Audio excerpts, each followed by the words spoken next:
Marico, ¿viste que sí te iba a llegar? Tarde pero seguro, weón.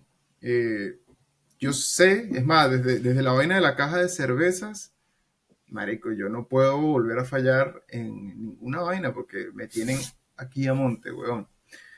Nada, marico. Pasaron un montón de vainas, me quedé sin café, tuve que esperar café nuevo, tuve que tostar, así un poco de mariqueras, pero aquí estoy cumpliendo con la vaina. Espero que te guste, weón. Estoy grabando este video para compartirles algunas vainas, como unos conceptos del café. Eh, Mira, de pronto digo cosas que tú dices como, epa, marico, pero yo lo sé.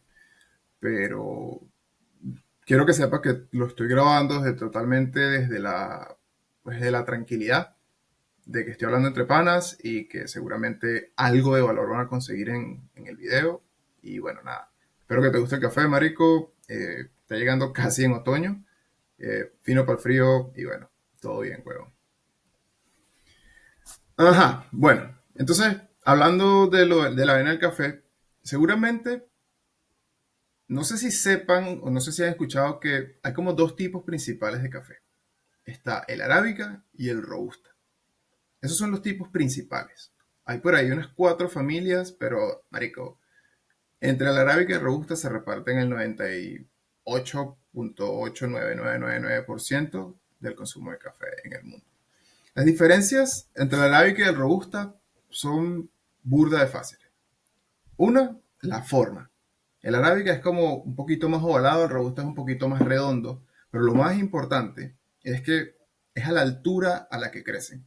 El arábica crece de los 1100 metros para arriba y el robusta crece por ahí de los 900 para abajo.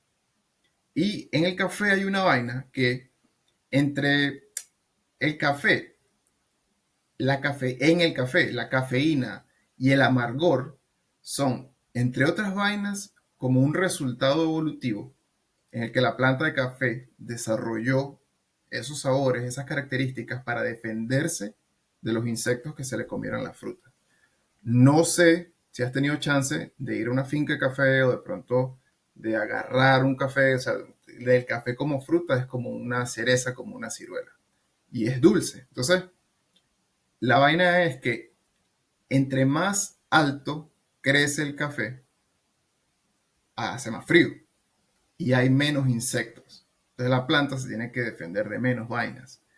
Por ende, entre más alto crece el café, es menos amargo y tiene menos cafeína. Por lo tanto, entre más alto crece el café, es más dulce por defecto. Por eso se habla mucho de la altura del café en las bolsas y por eso la gente llega a un punto de snobismo en el que empiezan a ver la altura y ya se pueden ir haciendo una idea de qué tipos de sabores van a conseguir en el café. El robusta, por crecer tan bajo en tierra muy caliente, es un café extremadamente amargo y con el doble de la cafeína que tiene el arábica. Entonces, ¿qué pasa? El arábica crece en montañas, que esto lo sabrá el que ha tenido chance de viajar a Colombia y ver las fincas, son fincas son así. Y solamente se puede cosechar a mano, porque no hay máquina que tú puedas meter ahí, porque simplemente por ahora eso no pasa. El robusta se cosecha plano en una finca de grandes extensiones y se puede cosechar con máquinas, es mucho, el proceso es mucho más industrializable.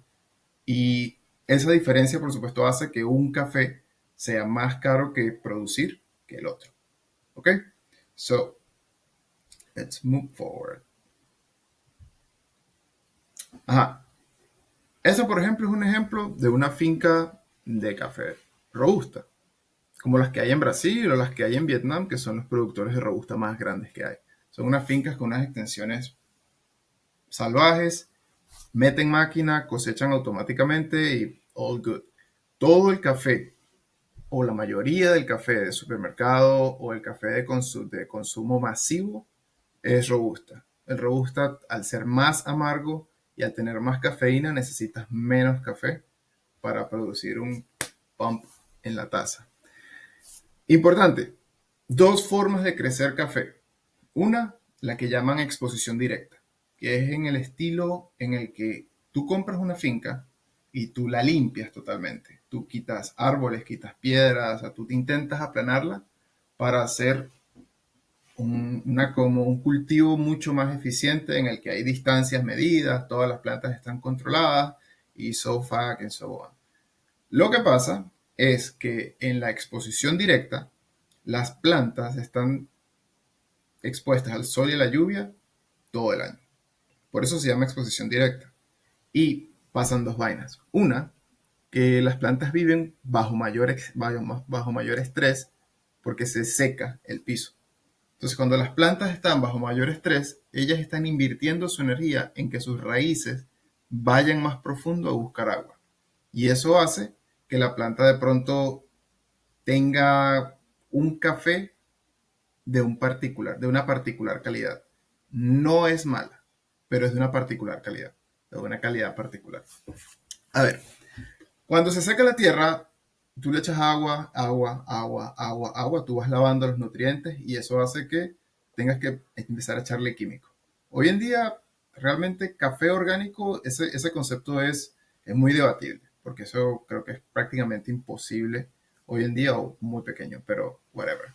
Entonces, el de exposición directa es la forma de cosechar café más eficiente y más a mayor escala que existe. Entonces la mayoría del café que se consume es exposición directa. Y luego está el otro, que es el que es café de sombra, que imagínate una finca más pequeña, la gente vive en la finca, tienes una mata de mango, tienes una mata de limón, una mata de mandarina, tienes un montón de frutas, plátanos, no sé qué. Tú creces el café por donde puedes.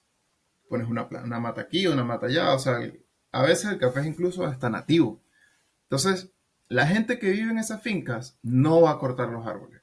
La gente no va a cambiar la finca, la gente va a dejar que todo siga su camino. Cuando tú creces el café de esa manera, la temperatura de la finca es más baja, hace un poquito más de frío. Tienes un ecosistema con pájaros, insectos, animales que regulan un poco los depredadores y con las plantas de café pasa lo mismo que pasa con la gente. Entre mejores condiciones para vivir tengan, la planta enfoca sus energías en reproducirse y crea frutos con sabores más complejos. Los árboles que están alrededor de las plantas tienen raíces mucho más profundas y esas raíces sacan los nutrientes de muy profundo de la tierra donde no llegan las plantas de café, lo transforman en hojas y en frutas y eso cuando cae al piso y se descompone se convierte en abono ahí al alcance de la mano para la planta de café. Por eso, el tipo de árbol que vaya a haber en esa finca va a definir en los sabores del café de esa finca. ¿Hasta qué punto? También es debatible, pero el café de la finca de Ricardo va a ser diferente del café de la finca del otro huevo. Simplemente porque yo tengo unas matas de lechosa y la otra persona tiene unas matas de limón. Eso es suficiente para que el sabor del café cambie. Y si tomas en cuenta que el país está con los Andes pasándole por el medio, todas las fincas están a un desnivel diferente.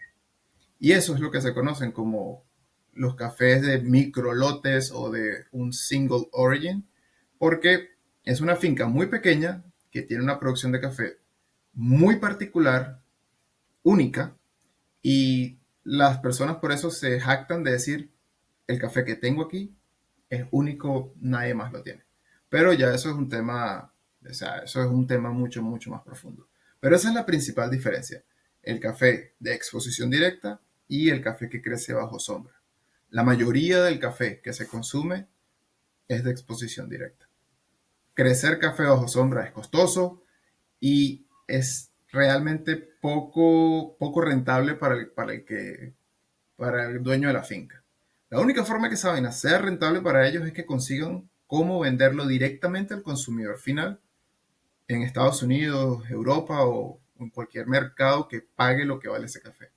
Y lo que sucede normalmente es, por ejemplo, en Colombia, estamos hablando de que hay por ahí unas 500.000 familias que es en su gran mayoría, mira, son la mayoría de los productores de café tienen fincas así pequeñas, no de sombra, pero pequeñas.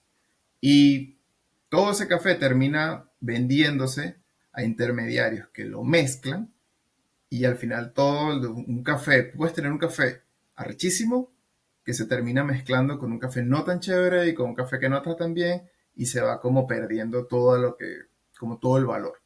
Por eso hay tanto hip en las cafeterías de ir directamente a la fuente y comprar el café. Los tipos van allá y le compran al dueño de la finca el futuro del café. Y dice, mira, te pago el café por los próximos 5 años y hacen unos contratos, eso es otro tema, pero eso es como para tener un poquito la noción de cómo va el tema del café. Ajá, ya tú agarras el café, lo cosechas, tienes que secarlo. Entonces, ¿cómo lo vas a secar? Tienes varias opciones. Normalmente, no sé si has visto una cereza de café como una ciruela. La gente normalmente tú le puedes quitar la cáscara y te queda como un mamón, que te queda con una pulpa. Tienes que quitarle esa pulpa, normalmente se hace con agua y se limpia toda y luego se seca el café, aquí como se ve que dice pergamino, que es como la nuez del café. Ese es un estilo de secar café. ¿Qué pasa?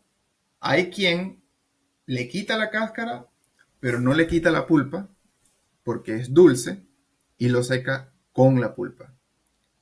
Hace que el café se seque con más azúcar. Y ese es un estilo que se llama honey. Y hay quien lo seca dentro de la cáscara de café, que es un estilo que es carísimo, es muy complicado, porque tú no puedes ver lo que está pasando adentro de la cereza del café. Si no lo sabes hacer bien, el café se puede dañar. La vaina que tú quieres es que el café se fermente adentro con los azúcares naturales de él, pero se puede dañar. Tienen que moverlo mucho, es un proceso súper complejo. Esas tres formas de secar el café son las que hacen que un tipo de café pueda abrir un abanico de posibilidades gigante porque al tú lavarlo le remueves todo el agua y todos los sabores originales. Si le dejas la pulpa, permanecen algunos. Y si lo fermentas adentro de la cereza, los sabores son muy diferentes. Aquí hay como una especie de escala. El natural se ve así. El honey, hay diferentes tipos de honey dependiendo del color de la cereza del café. Y el café lavado, que es el café más normal, el café más estándar. La mayoría del café que tú vas a conseguir por ahí es lavado. Bueno, se ve así. ¿Qué tiene el café lavado? ¿Por qué es tan popular? Porque es más versátil. Tú con el café lavado es lo mismo que si cocinaras cebollas en una sartén. O tú cocinas cebollas en una sartén, tú sabes que tú le vas dando y las cebollas se van poniendo transparentes y se caramelizan. Pero si las cocinas demasiado, se ponen amargas, porque el azúcar se quema y lo que fue caramelo se convierte ahí en un pegoste amargo que es horrible. Lo mismo pasa con el café, weón. El café, cuando el café empieza a sacar, cuando tú estás tostando café, el café no lo estás cocinando, el café realmente está deshidratándose. De adentro del café está botando todo el agua. Cuando el agua se acaba, empieza a sacar aceite. No sé si has hecho mantequilla de maní en una sartén que calienta los granos y empieza como a sudar aceite. Con el café es lo mismo. El café está sacando como los aceites de adentro del grano y es dentro de esos aceites donde están todos los sabores que ese café en particular pueda tener.